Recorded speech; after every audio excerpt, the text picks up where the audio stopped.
Hi everybody, I'm Lisa. And I'm Nick. And welcome to It Takes Two, a podcast where two people take two movies with the same plot or premise and watch and discuss them. And in this week's episode we watched Dredd. We watched Dredd. We watched Dredd and the Raid Redemption. Yes. Dredd being the movie that I wanted a sequel for, and the Raid I'm happy it got a sequel. Fair enough. But you hadn't watched the Raid. No, I'd seen Dredd before because I made you watch it. Yeah, it was one of the first things we watched together when we moved in together, I think. That's sweet. Is it? I don't know. I like it. I like both these movies. I like both these movies. Yeah. They're good movies. The fact Karl Urban had like the Dredd face even when not on scene cracks me up. That is like one of my favorite trivia piece about it was that he literally refused to smile or take the helmet off at any point during filming, even between takes. And he kept the scowl on the whole time. And at one point, someone made a joke on set, and he gave him the Dredd stare, and the cast member immediately apologized. Because he just was staying in character. I just love the idea of like him like on his lunch break with the Dredd scowl, like eating a burrito or something. Yeah. He is pretty dedicated because I remember he's in Chronicles of Riddick, which you haven't seen yet. Which I will see. Ooh, mysterious. Yeah, and he really went hard with that one as well, which we'll talk about when we get to that episode. Spoilers. Spoilers for our podcast. Yeah, spoilers for the podcast, not only just the movies we watch. Yeah. Okay, let's jump in. Obviously, we all know my feelings. Yeah, I liked both movies. Yeah. So these are both movies about people on kind of police forces. So one is a SWAT team member in... Special Forces. Is he Special Forces? Yeah, they're literally listed in the credits as Special Forces. Oh, okay. Because on IMDb it's all SWAT, is what it says. But basically the equivalent of SWAT team members in Jakarta in Indonesia. Yeah, and they're being set up to raid a tower. Yes. Which has a kingpin of it crime at the top of it. Yeah, like a guy who's got an in-house drug lab, etc., etc. He lives and works from the top floor of the block. And in Dredd, it's judges who are judge, executioner, and jury, or whatever order you want to put those in. The correct order. Judge, jury, and executioner. Yeah, but in the movie he says jury, executioner, and judge. Yeah. So we've just said it in every possible combination now. But yeah, so they are going in to also a block that has a drug lord / kingpin at the top of the block, but they don't know about it when they go in. Yeah. That's the difference. That's the big difference between those movies for me. I will say one thing about the 2000 AD universe is they love the word mega. Because it's Mega City 1 and Mega Blocks. Yeah, and we're in a Mega Block in Mega City 1. Mega Highways. Yes. I love the universe. Have you seen the Sylvester Stallone Judge Dredd movie? No, I haven't. Okay. That would be fun to watch. I know one of the IMDb trivia for this one was that it's the exact same length as that one. That's interesting. Duration, it's the exact same, 96 minutes, both of them. It's, it has a very 90s feel. So you know how in the sort of golden age Batman movies, Gotham feels very Gotham from the comic books. Right. It's very gothic, irony. And, everything, the architecture is really overblown and it's all crazy. And that's this very similar way they did Judge Dredd with Stallone. Because, like, the architecture is a little bit more dramatic than it is in just Dredd. Yeah, I really enjoyed Dredd, though, it's like futuristic realism, if that makes sense. Yeah, because everything looks very industrial and very... Yeah, so they have, like, the high-tech weapons and the whatever, but that's because they are the law enforcement, whereas the guys they're fighting against don't necessarily have... They have very much street-level kind of stuff. Yeah, they're all... And some of them seem to be very ragtag and poorly maintained and things. Mm-hmm. And in both movies, the block that you're in is very much the slums, kind of. Yeah. So in the Raid, I feel like they show that by having them drive through all this area where it's clearly all, run down. Yeah, very run down. And in Dredd, they talk about it. It's when they're in the block, and because they what happens is in Dredd they're called to this block because there's been a triple homicide. Yeah. And he's taken on a rookie partner, just assessor for a day, and he lets her choose the assignment, which is why they end up there. But when they're there, they're talking to someone, and that person tells them, about the drug lord and about how terrible the block has become, and he's like, how has this happened? And he says, well, we don't get judges here very much. Yeah. So it's very much a kind of ignored part of the city that no one has been to, law enforcement haven't been to in a long time. And but then you see the overhead shots, especially at the end of the movie, and then you realise how many of these blocks there are. Yes.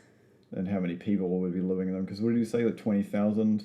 2,000? No, it was like 8 million or something. I can't remember. I took it down. No, it's 800 million. That's in megastructures. So it's 800 million in all the megastructures combined. Yeah. So I can't remember how much it is per one. Yeah. I think that's mentioned, but I didn't write it down either. Yeah, but it was 800 million people living within megastructures in megacities. So...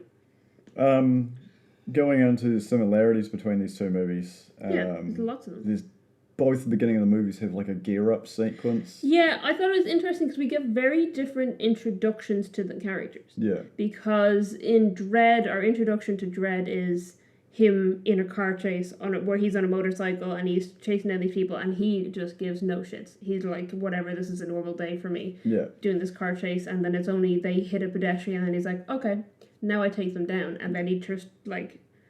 not even a change in his tone, and he literally destroys them. Yeah. Whereas in the Raid, we get Rama doing a very, very quiet early morning workout scene, and that's our introduction to him. Is like almost total silence, very early in the morning. He's not wanting to wake up his pregnant wife before he goes to work, and he's just very dedicated to his workout, and that's what we get. So both of them is. The main character is clear. We're shown very early that they're clearly quite tough and strong. And stoic. Yes, and stoic. But we're shown it in very different ways, I think. The other similarity is there's also, with the three that are executed by Mama, who's the clan leader of the peach trees in Dredd. I thought it was funny that the kingpins of both movies are Mama and Tama. Yeah. There's also a sequence in the beginning where he executes a bunch of dudes. We don't know why they're being executed, though. I don't think it's said. He just executes 5 dudes. Yeah. Whereas Mama, it's because they were trying to sell drugs on their turf. Yeah. So it's a turf war, and they make a big show of it. So they have this drug called slow-mo, which makes everything move out. Was it 1/100th of real time to them? Is that what they say? It slows your perception of time down. Yeah, so everything to you feels like it's moving in really extreme slow motion, and they dose these guys up with it and then throw them off the balcony of level 200, so they have to fall 200 floors, which they say later in the movie is a whole kilometer down. After skinning them alive. Yeah. So it's fun. Yes. Anderson, who's his rookie partner, is a mutant. She's the most powerful psychic that the Hall of... What was it called? Hall of... Judgement? Hall of Justice. Hall of Justice, yes. Has ever come across, and that's why even though she's below pass rate, they're, giving her a chance. Mm-hmm. And it's like, I love that sequence. It's like, you throw her in the deep end, and his response is just, it's all deep end. Yeah. They certainly throw her in the deep end. In both movies, they have a lockdown sequence, where in Peach Trees it's physical, like they close the blast doors on Peach Trees for in case of nuclear attack. And in the Raid, they turn all the lights off, and obviously they're surrounded by everybody. Their escape gets taken out by snipers. The van gets taken. Their watch gets taken out by snipers. Their van gets taken out by some dudes on the street, and that's sort of how they're both sort of stuck inside, which is a very nice way of putting the back feet on law enforcement, if that makes sense, for a storytelling point of view. Yeah, and there is, in terms of story, there's reasons for them to not have backup in both. Yeah. So in Dredd, they're just responding to this homicide, so they're not expecting to go through everything they go through, and they shut down everything as they're taking the guy that killed the men out. Yeah. Because they're going to interrogate him because they're 99% sure he killed them. Yeah. And it's when they go to take him out to interrogate him that Mama is like, no, he can't talk. Yeah. So that's when they go into lockdown. So at the point that they go into lockdown, Dredd and Anderson did not know the full extent of what was going on or what would have gone on. Yeah. So they hadn't called for backup, and then when they go into lockdown, their comms go down. Yeah. Whereas in the Raid Redemption, it's the spoilers.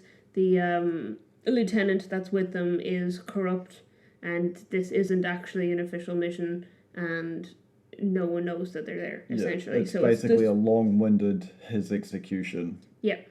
Yes. What you find at the end of the movie.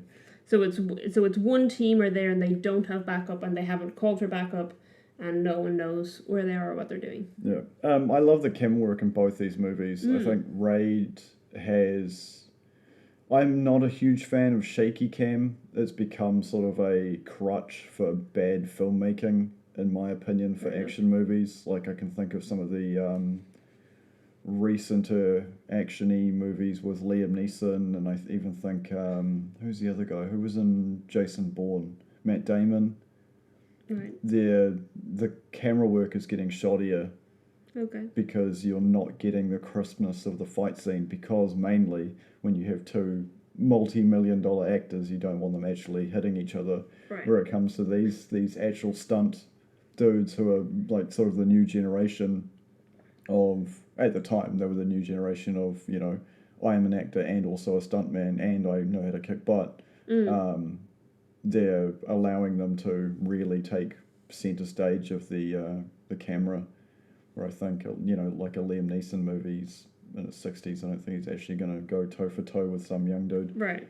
It's interesting you say that, because in the Raid, as we noticed looking through the credits, only one of them had a double. Yeah. And every actor who played a member of the SWAT team went through a full training program with the Indonesian Navy Special Ops. Yep. To make sure they study the techniques that they actually use in the force and the weapons they use in the hand signals and stuff. So it's also they've all basically trained as Navy Special Ops for the movie. So it's no wonder that they're able to hold their own and do the actual stunts.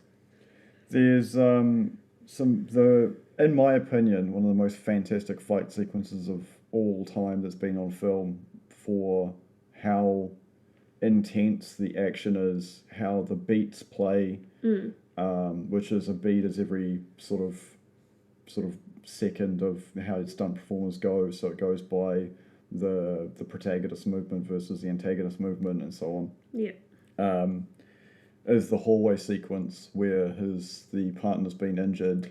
Right, yeah. And he just takes out like 18 dudes with a knife and a baton. It's so good. Yeah. Because he's got the guy leaning on him for the first few dudes he takes out, and then he lowers him to the floor and then takes out the rest of them around the corner and stuff.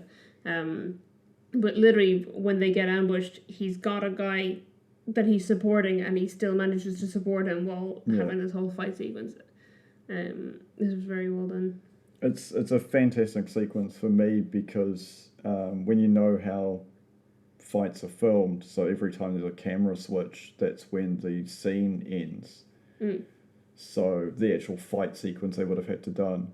And when you watch this and you realise how long some of these sequences are and how much timing they'd have to get right, and no one would have got hurt, and they're using a dummy knife and dummy machetes and all sorts of other things, you realise how complicated that would have been to film. A lot of machetes in that movie. Yeah.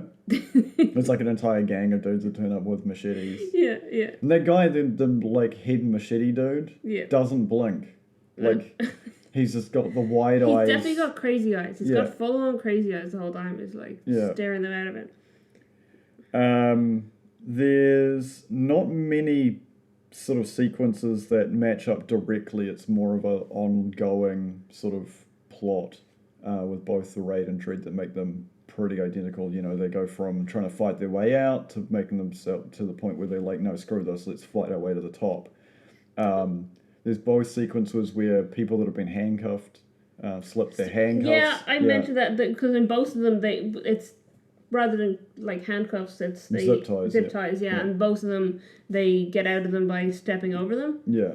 And then one of them, it's in Dredd, he managed to get his arm around Anderson and then uses her gun to threaten her and get her up to level 200. Whereas in the Raid, he kills the guys that are in the room with him, but then takes their gun and goes out and shoots one of the other guys. I like that sequence because it's just like the pre-planning of having a machete attached to the bottom of your dinner table. Yeah. Like, that's just, you know, so well done from a crazy point of view. Yeah, yeah. Just happened to be sitting in the right place with your machetes taped, you know. It always reminds me of that sort of sequence of Die Hard where he's got the gun taped to his back. You know, it's just that kind of setup. And going back and forward, there's both sequences in both movies where they go out the wall. In Dredd, they get stuck on a floor and they line up Mama and her clan, mount up the most insane miniguns, which, as I discussed in previous episodes, would have deafened everybody. Yeah. Well, I mean, they killed pretty much everyone. They killed everyone on that floor except for the people they were aiming at. Yeah. Which is Dredd and Anderson and the guy that they want to interrogate. I can't remember his name. Totally no, because Caleb's her like second. Yeah, I blanked on his name, but it doesn't matter. But yeah, so they managed. So one of the things they do is the minigun they're using shoots a hole in the wall, and Dredd sees it, and he uses that hole to explode that wall. Yeah. And then they just jump out, even though they're on the 76th floor of the building. They just jump out of the hole in the wall, and there happens to be a skate park on that 75th floor sticking out of the wall right in that spot. Yeah. And if you look at the megastructure, that's the only point on that whole floor, that whole wall that has something sticking out. And in the Raid, he jumps out a window with a guy. He's tackling him. Rama tackles the machete gang leader. Yeah, and conveniently lands on a balcony a couple of floors down. Yeah, it was like a fire escape or something. Yeah. And then gets shot at, so then he has to roll back through the window, and these two junkies are like, what happened, man? Yeah, but in both cases, they jump out from a high level. So I think in that one, it's the 8th floor. So in Dredd, there's 200 floors. In the Raid, there's 15 floors. But it's funny because the tagline of the movie is 30 floors of chaos is the tagline of the movie. There's only 15 floors. Yeah, that's interesting. Why? Someone can't count. Just making it sound better than it is. Yeah. It's real tall, I swear. It's got 30 floors. Yeah. But yes, Dredd is definitely a taller building. Much taller. The sequences that I like in this two is... Sorry, that was bad wording. The sequels I like in this too. Yeah. The sequences I like in both these movies, it's just the pacing and the music doesn't overtake it's there as what music should be used for in a movie, which is to bring the scene up to help the audience get into it. Yeah, I took a note at one point. I think it said something like, I would never listen to the music from Dredd outside of this context, but it really fits the movie. Yeah. I don't know what else, because there's nothing I can say bad. Because normally, we don't have to say bad things. Yeah, but normally with two movies, one of them's worse than the other, and these ones equally hold a place in my heart. Funny, because this would be one of the cases where I prefer the movie that is rated lower. You prefer Dredd over the Raid? Yeah, I like Dredd. I really like Dredd. Not to say I didn't like the Raid. I did like the Raid. But I don't know. I think maybe because I'm less of an action person, more of a sci-fi person, and there's more of a sci-fi element to Dredd. Sure. I also just love Karl Urban. Yeah. And he's fantastic in it. He's so good. Sequences that also both line up. The lights going down, where obviously the lock-in happens, and both the gang leaders calling over the intercom to the entire building, saying, "Hey, we've got unexpected visitors. Kill them for me." Yep. I love some of the... both times they have the kingpin person making an announcement over the PA about them. That's what I just said. Did you? Yes. What? I just had like a seizure in the middle of the episode. I do like some of the more impromptu stuff from the raid, like when he takes that gas cylinder and sticks it in a fridge and then holds the fridge against the door. Yeah, that's clever. Yeah. The raid feels a lot more real. Yeah. Dredd is obviously... He comes off as a superhero, because it's not like... he's not a superhero, but he's... it's very much... Everything is amped massively. Yeah. Whereas in the raid, it's like, okay, I can see this happening. Yeah, it has a more tactile, real, like, visceral feeling, because you're up close and you're watching people get gunned down constantly on both sides. Yeah, and there's... well, I thought I counted 16 of them, I think, but apparently there's... But then at one point he's like, at least 18 of your men are dead. And I was like, okay, so I guess there's more than 16. Because there was the 2 drivers, the 2 lookouts, and then just countless Yes, there people was 13 of them in the back of the van. I counted that. And then 2 drivers, and then the lieutenant that they meet with, and then 2 lookouts, is it? So is that... How many is that? 13, 14, 15, 16... That would be 18 total, which still isn't enough. So there is roughly 20 to 22 people in... Yeah. And by the end of it, there's 3. Yeah. Whereas in Dredd, there's 2 of them going in, there's 2 of them coming out. Yeah. Also in the raid, there's quite a number of... while Tama is killed, there's quite a number of his men still alive at the end. Yeah. Whereas in Dredd, they seem to just wipe them out. Yeah. They just wipe out all everybody. of them. He killed everybody. Yeah. The scene where they go into room 726. Yes. And they hide in the wall compartment. And he gets slashed in the face with the machete, and then has to hold the machete as it goes back through his face to get the blood off it. To wipe the blood off it so they don't know he's in there. That's such an intense sequence. Yeah, it's very clever. I also really love there is a shot in that where it's top down, and you can see at the bottom of our screen is him and Bowo was the other guy's name, I think, in the wall. And then the rest of the screen is filled up with the room top down where you can see the guys with the machetes coming in. And you know something's going to happen here, and they're going to figure out that there's a wall space there. But thankfully they don't find them. But it is there's I think 3 times I made note of those like top down sequences. So there's that one, and then there's in the fight with Andy and Mad Dog and Rama. Yeah. There is a top down shot right when he is like swung up and hits the light, and the light breaks, and the light starts swinging, and you see the shadows moving and stuff. And then the third one is right at the end when him and Andy are talking, and then they walk in opposite directions. The 2 Mad Dog fight sequences are so brutal. I really wanted to have Rama and my Mad Dog fight 1-on-1. I thought it was I think a cop out to have them 2 versus 1. I think the whole point is that like I think alone Mad Dog would have won. Yeah. Because he's just so OP. Yeah, but I think when you get the sequence where Mad Dog is fighting Jacka, I had to blanked for a second his name. Sergeant. When you've got a sequence where he's fighting him alone, and that guy is like, he's supposed to be the Dredd of this crew, whereas Rama, who is our main character, is actually supposed to be the Anderson. He's the rookie. Yeah. So when you see him fighting Jacka, and it's an intense fight sequence, it's really good, and then he kills him in the end. From that moment, you're like, oh, I need Rama to get, to kill this guy, to get vengeance. So I thought it was a little bit of a dampener that it's 2 versus 1.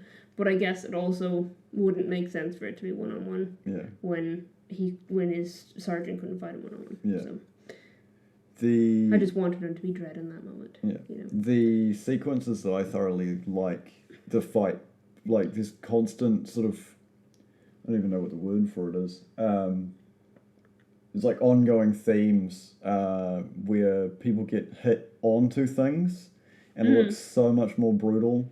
Yeah. Because it doesn't look cheesy, because the camera work is very close. The sequence where he pulls the guy's neck down on the broken door, and there's just like the shards of wood going up through him. Yeah, horrific. I love it. because there's lots of like both movies have a drug lab fight. Yes. And the one in the raid looks so much more insane because it just... They would have... listen, my problem with that is they would all been so high. They're kicking up dust. So in Dredd, it's all like in little test tubes. It's a thing that you inhale. It's like a liquid that you inhale or something. So it's all in little test tubes and scientists and they all run away, whatever.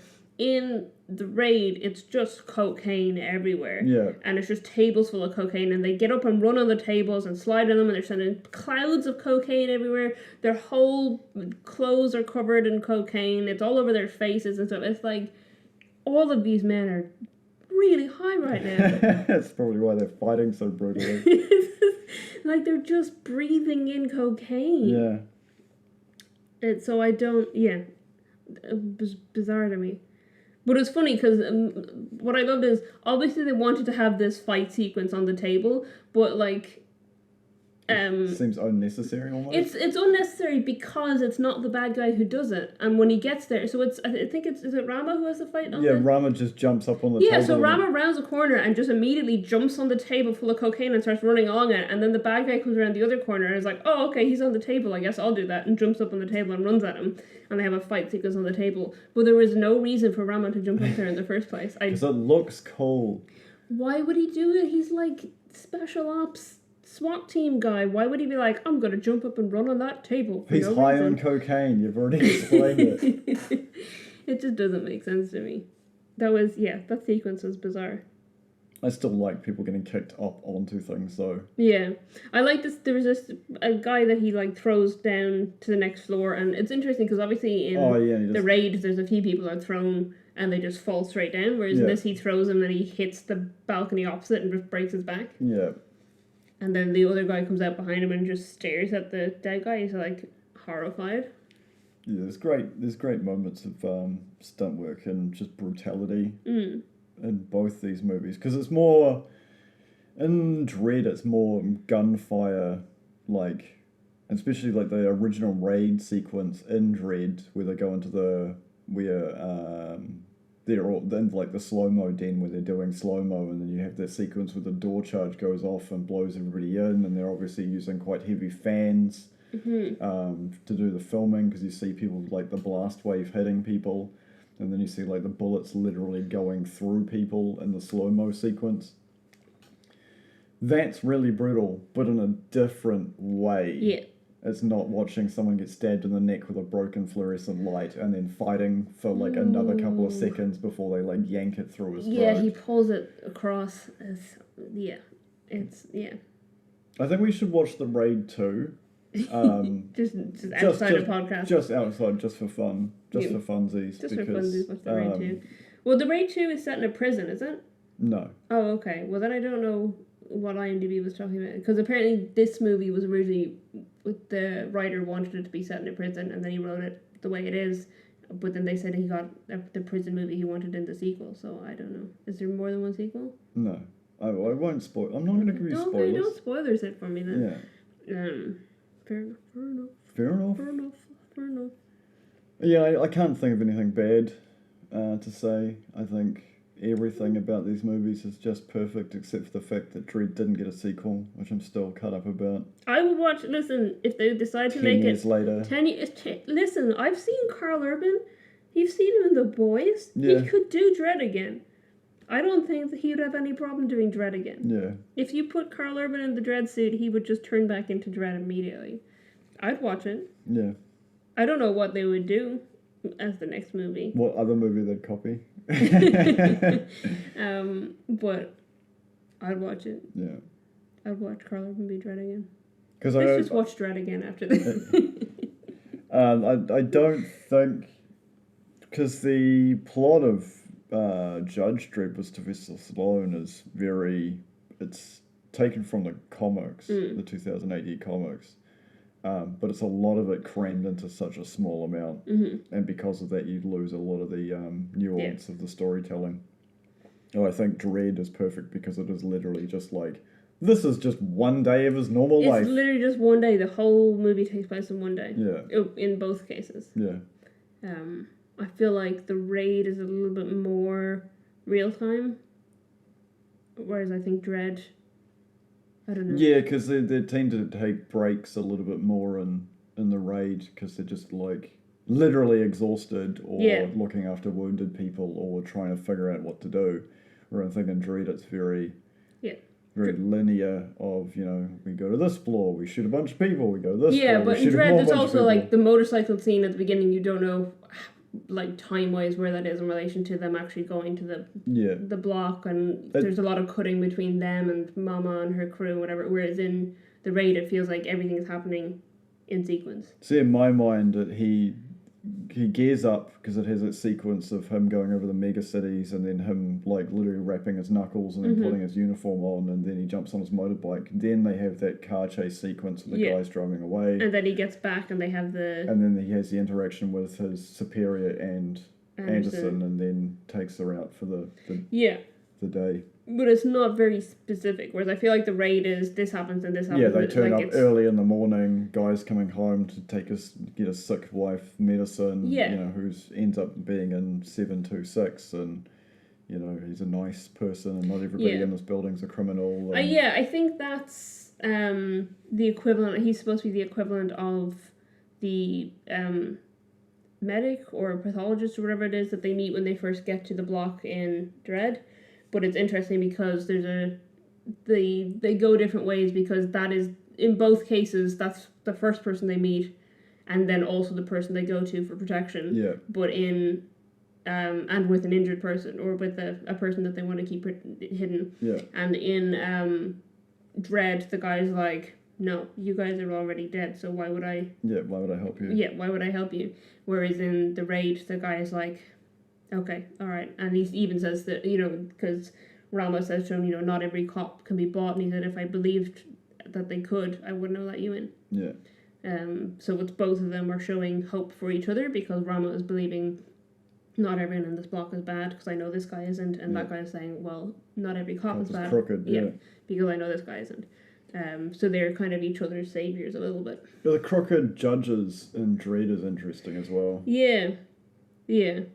My favourite part about the crooked judges is, so they send 3 of them after Dredd because they know what Dredd is like, and then 1 of them after the rookie because what she says is... No, because she's already kidnapped. She's already captured. The rookie's already captured, but then she escapes. Yeah. And so the last judge says, I'll go after her, and she says, you know, she's going to think I'm here to help, so if I see her first, I'll shoot her. If she sees me first, she'll hesitate, and then I'll shoot her. Yeah. She doesn't know that she's a psychic. Yeah. And also she doesn't know the hell she's been through so far on that day. Yeah. So Anderson sees her and she says something, and Anderson just immediately knows that it's a lie and just shoots her and keeps walking. Yeah. And it's perfect. Because that's a real turnaround point for Anderson as well, I think. Yeah. Because earlier in the movie she was hesitating. Yeah. But yeah, Dredd is funny with the other guys, because that's where you get that drug lab fight scene, is him versus the 2 others. Yeah. So he's killed 1, but it's great how he does it as well, or like how he knows, because it's the guy shows up and he's like, I'm here as your backup, because when they had gotten out onto that skate park, miraculously, they had managed to radio for backup, and then had gone back inside. So this guy shows up and he's like, oh, I'm your backup, you called them this thing, don't worry, we're going to do this. And then Dredd is like, 2. And he's like, what do you mean 2? And he's like, 2 people called him for backup. I'm wondering why you didn't ask about the second. And then he just fights him. He caves his throat in. Yeah. I like that wait sequence. It's like, big bad Dredd, and when you're about to die, the thing you see is wait, and then you get shot, and it's just like, yeah, wait for her to shoot you on the back. Yeah. And then just perform surgery on himself. Dredd, listen, nothing phases this man. Yeah. So Dredd is like, you've got the motorcycle sequence at the beginning, and he's just like, oh, they killed a pedestrian, I can take them down now. Yeah. And then they're holding someone hostage, and like, I don't have time for this, you're dead. And he kills him, and then he's doing something else, you know, and you have that, he's totally not phased by killing the other judge, and then he's shot, and is like, okay, time to do some first aid. All right, let's keep going. And then when you get to the end sequence, where it's him and Anderson versus Mama, and they've wiped out everyone else, Mama has put a trigger that's like a dead man switch. Yeah, dead man switch. So she's literally put this trigger to she's rigged the whole floor with explosives. Enough to take out the top 50 floors, which will bring the entire building down. Exactly. Says, yeah. Yep. And she has rigged this to her. She's literally plugged it into her arm, so it's based on her pulse. And if she dies, it's all gonna explode. And Dredd's like, I don't give a shit. And he just shoots her. He shoots her in the gut, then gives her slow-mo, and then pushes her out the window. And most... So he says to her, like, the drop is a kilometer. Yeah. How that's 200 floors of concrete. How good do you think the signal is on that thing? Yeah. And then he gives her slow-mo and pushes her out the window and she falls 200 floors. And then he literally is up the top not knowing if he's going to explode. And he watches her and then she lands and dies. He's like, huh. And just walks off. And you're like, all right, Dredd. Nothing phases that man. I absolutely love it. There's the slow-mo sequences in this movie are fantastic. Yes. Like I said to you, I had watched this in 3D. For you at home who don't know, if you have a PS4 or PS5 with VR, you can watch 3D movies using the VR headset, and they're not great because it's not the best resolution. It's not like our gorgeous 4K TV out there. Yep. But it still looks insane. And it's an easy way without buying in my opinion and the market's opinion, a sort of, what's the word? What's the nice way of putting it? Phasey kind of piece of technology. Because they were everywhere for a while. Everybody I went over I went over to that had a really nice place had one of these stupid 3D TVs, and you had to buy like $120 goggles to go with it. Right. I knew the person I lived with in Australia had a 3D TV and never used the 3D function of it. No one ever did. I don't think she even knew how to use it, to be really honest. But like, what's the point? Yeah. It's not the same as seeing 3D in cinema. And even then, 3D is a gimmicky thing in cinema, I find. I think it blew up after Avatar. And then obviously the technology was available for home. It was big in gimmick. I feel like it was big in the 90s for a little bit and then disappeared and then came back. So it's one of those things that comes back in a cycle, I think, 3D. I think it just has to be one movie that does it, and this round it was Avatar, and then every later this year I guess we'll have Avatar 2.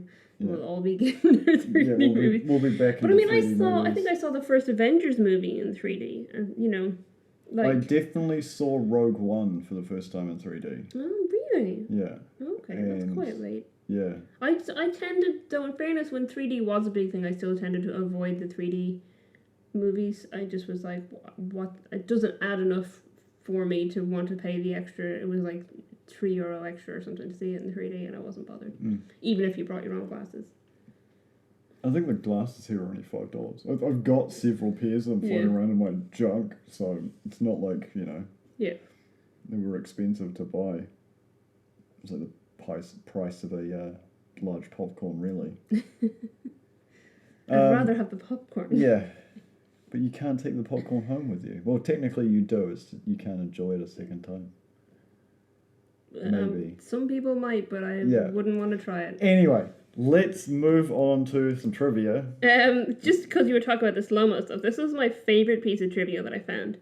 The slow-motion sound effect is a Justin Bieber song slowed down 800 times. Gross. I do love those slow-mo sequences, though, because they heighten everything. It's like they slow it down ridiculously, but they also up the contrast and up the saturation and stuff, and everything is like crystal, like everything is sparkly and stuff, and it's better than, I'd say, it's like the next, like the Matrix 1 did slow-mo and that forced perspective thing really well, and this was just like a little bit of up. This was another level, another couple of steps up above that, which is literally everything looking slow motion rather than just a forced perspective or a cool spin kick thing. But they really make it so this is, every time something is in slow motion, it is supposed to be what your mind would see if you were taking this slow-mo drug. Yeah. So everything is heightened, everything is like really bright, really contrasted, really saturated. Like everything is these like it's just because the whole rest of the movie is not very colorful. Yeah. It's very dark and very dusty and it's grim muck and yeah. And then you get these real bright sequences where you're like, ooh, sparkly, and it's like in ridiculous moments because it's like as she's falling to her death, like ooh, shiny, and then her face just explodes when she hits the. Can we talk about Lena Headey for a second? Yeah. I think for a movie that wasn't playing off her like beauty, like because I think Game of Thrones, she's very like a Black Widow-esque character. She's luring men in to kill them. I guess a little bit. Yeah, she's very power and beauty, but evil. Very Disney princess bad guy-esque. Yeah, fair enough. Yeah, I could see her as like an evil queen or something. In Snow White or something. But in this, she's gritty. Her teeth are gross. Her teeth are disgusting. Her face is all slashed up. She's not playing her beauty as the character as a strength. Yeah, and what she's known for is biting a guy's dick off. Right? Yeah, that's literally. She feminized somebody with her teeth. Yes, that is how they phrase it. Yes. Yeah. So like that's why all the dudes are scared of her. Yeah. And it's interesting. So she's got a huge power dynamic there, but it's not. As you said, not to do with looks or anything. Yeah. Apparently, I think she was supposed to originally be an elderly woman, and then Lena Headey was like, "Can we make her a middle-aged woman who's just like a dirtbag and like really angry?" Because that's the other thing. Like in most of these movies, especially where you have like over-the-top crime, they're always like really well. Like I feel it's your Lex Luthors, your Penguins, your their kingpins. They're well dressed. Yes. Versus both these look like they shop at Walmart. Yeah. But I mean that's the thing is that they're kingpins in slum areas. Like they're really like grotto type. But the first thing they did was when they got power and money, they didn't go buy Armani suits. Like no. Yeah. They produced a whole lot of drugs and buy off people because obviously she's got a whole lot of the judges in her pocket. Yeah. He's got the police in his pocket. Yeah. Because that's the thing you find out about Tama is the lieutenant who has them on this mission is basically has been in the pocket of Tama and thinks he's there to execute Tama. Yeah. But Tama is actually. Or he's actually been sent there to be killed by Tama's men. Yeah. And Tama's like, no, the guys that called me first. There was a setup within a setup. Yeah. Yeah. But again, he's obviously bought out a whole lot of people. So they both have a lot of power externally as well. Yeah. As well as within the block that they're in. Any more trivia? You want to say? I don't know. They had what I thought was interesting is both movies had body counts in the IMDb trivia. Yeah. So for the Raid it was 121, which feels accurate. Yeah. In Dredd it says 102, which is no way. I think it must be just bodies that you physically see on screen. Yeah. Because they wiped out an entire floor at one point. Yeah. And there would have been more than 100 people probably in that floor. Yeah. But 102 that you see on screen. That's what I would assume it is. So the Raid had more bodies visible. Yeah. Well, like there is sequences where he takes out like 18 dudes in one doorway. So does Dredd. Well, I think the most he takes out in one sequence is 11, is it? Yeah. But still, he's taking out a lot of men. Yeah. Comparison-wise, I thought it was interesting, obviously, that you had the 20-odd guys in one who were all getting picked off one by one because they don't know quite what they've signed up for. Whereas in the other, you got the two and everyone assumes they're dead. Like, Mama and her guys assume they're going to die. All the people who won't let them in their doors assume they're going to die. The medic guy is like, you're already dead. Yeah. In fairness, the other judges are still cocky and think they can take them down. Yeah. But they've asked for 1 million credits, and she's like, 1 million? And he's like, you've got a problem with the judge. Do you know who he is? And she's like, no. And he's like, I do. 1 million. So he knows that Dredd is going to be a problem. Yeah. He just overestimates himself, I think, a little bit. But it's interesting that you have the two people in that then just survive to the end of it. Yeah. But Dredd feels like a character who can do that. Yeah. Because he's played very well and he's written very well. Yeah.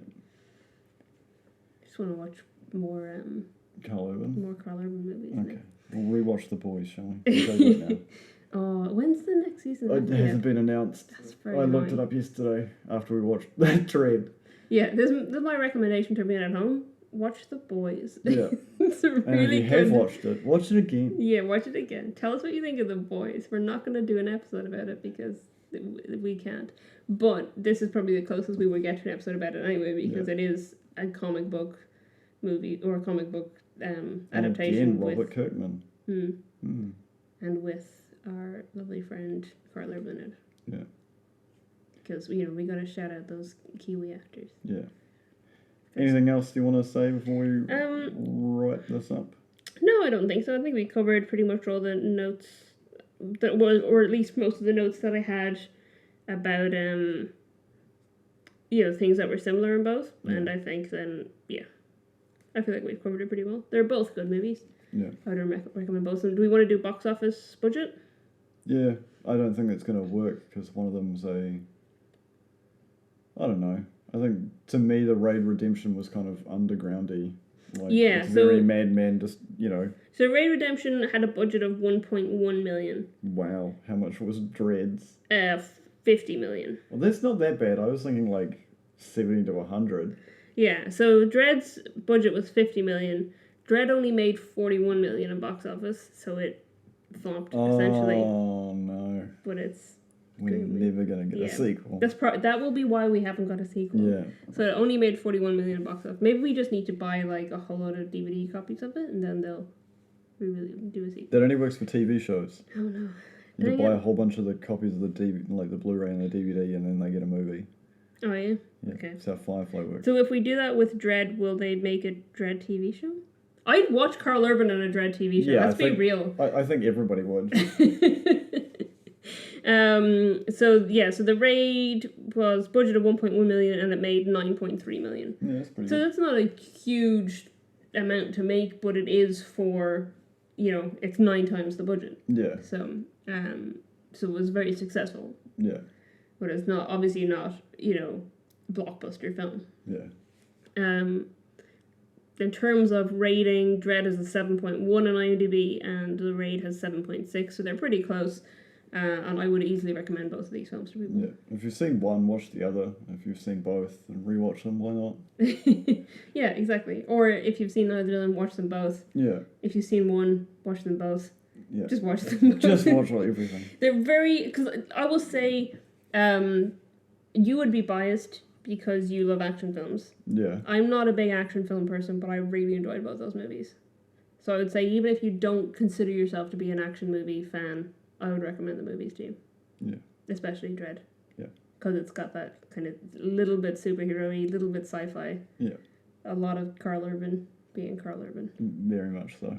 Yeah. All right. We done? I think so. Okay. Thank you all for listening. You can find us on Twitter and Instagram at ittakes2_pod, on Facebook at ittakes2pod, and our website is ittakes2.co.nz. I'm still surprised you always remember that. I say it so often at this point. Fair enough. And I put it in the show notes and, Thank you everyone for listening, and we'll catch you next time. Goodbye.